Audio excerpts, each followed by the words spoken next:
വൈകിട്ട് 5:26 ശ്രീഹരിക്കോട്ടയിലെ സതീഷ് ധവാൻ സ്പേസ് സെന്ററിൽ നിന്ന് ഇന്ത്യയുടെ വാർത്താവിനിമയ ഉപഗ്രഹം CMS-3 വിക്ഷേപണം നടക്കും.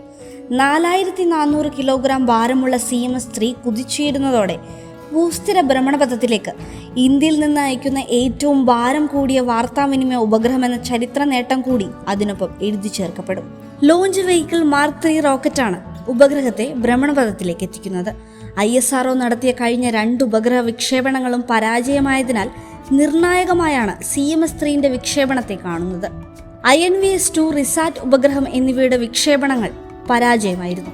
ജിയോ സിൻക്രണസ് ട്രാൻസ്ഫർ ഓർബിറ്റിലേക്ക് LVM-3M5 റോക്കറ്റിലാണ് ഉപഗ്രഹത്തെ അയക്കുന്നത്.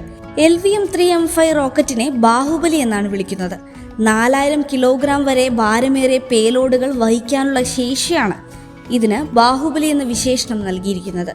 ഇന്ത്യയുടെ അഭിമാനമായ ചന്ദ്രയാൻ 3 ലക്ഷ്യസ്ഥാനത്തേക്ക് എത്തിച്ചതും LVM-3 റോക്കറ്റാണ്.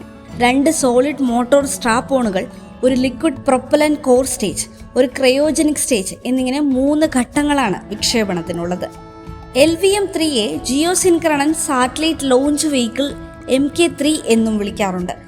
LVM-3യുടെ 5ാമത്തെ വിക്ഷേപണമാണ് ഇന്ന് നടക്കുന്നത്. 2025 ISROയുടെ 4ാമത്തെ വിക്ഷേപണ ദൗത്യം കൂടിയാണ് LVM-3M5. ISROയുടെ ഏറ്റവും ഭാരമേറിയ ആശയവിനിമയ ഉപഗ്രഹമായ GSAT-11 2018 ഡിസംബർ 5 ഫ്രഞ്ച് ഗയാനയിലെ കോറോ വിക്ഷേപണ കേന്ദ്രത്തിൽ നിന്ന് ഏരിയൽ 5VA-246 റോക്കറ്റ് ഉപയോഗിച്ചായിരുന്നു വിക്ഷേപിച്ചിരുന്നത്. 5854 കിലോഗ്രാമായിരുന്നു GSAT-11ന്റെ ഭാരം. CMS-3 ഒരു മൾട്ടി ബാൻഡ് ആശയവിനിമയ ഉപഗ്രഹമാണ്. ഇന്ത്യൻ കര ഉൾപ്പെടെയുള്ള സമുദ്രമേഖലയിലെ വാർത്താവിനിമയ ബന്ധം ശക്തിപ്പെടുത്താൻ ഈ ഉപഗ്രഹത്തിലൂടെ സാധിക്കും.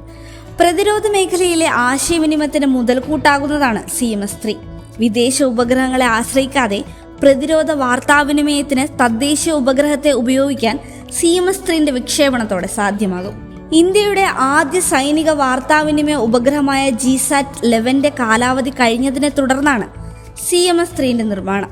അത്യാധുനിക സാങ്കേതിക സംവിധാനങ്ങൾ ഉപയോഗപ്പെടുത്തിയായിരുന്നു ഉപഗ്രഹത്തിന്റെ നിർമ്മാണം നടന്നത്. നാവികസേനയുടെ കപ്പലുകൾ, അന്തർവാഹിനികൾ, വിമാനങ്ങൾ, കരയിലെ കമാൻഡ് സെന്ററുകൾ എന്നിവ തമ്മിൽ തത്സമയവും സുരക്ഷിതവുമായ ആശയവിനിമയ ലിങ്കുകൾ സ്ഥാപിക്കാനും ഈ ഉപഗ്രഹത്തിലൂടെ സാധിക്കും. രാജ്യസുരക്ഷയെ സംബന്ധിക്കുന്നതായതിനാൽ ഉപഗ്രഹത്തിന്റെ കൂടുതൽ ചിത്രങ്ങളോ മറ്റു കാര്യങ്ങളോ ഒന്നും പുറത്തുവിട്ടിട്ടുമില്ല. Digital desk, Kairali news.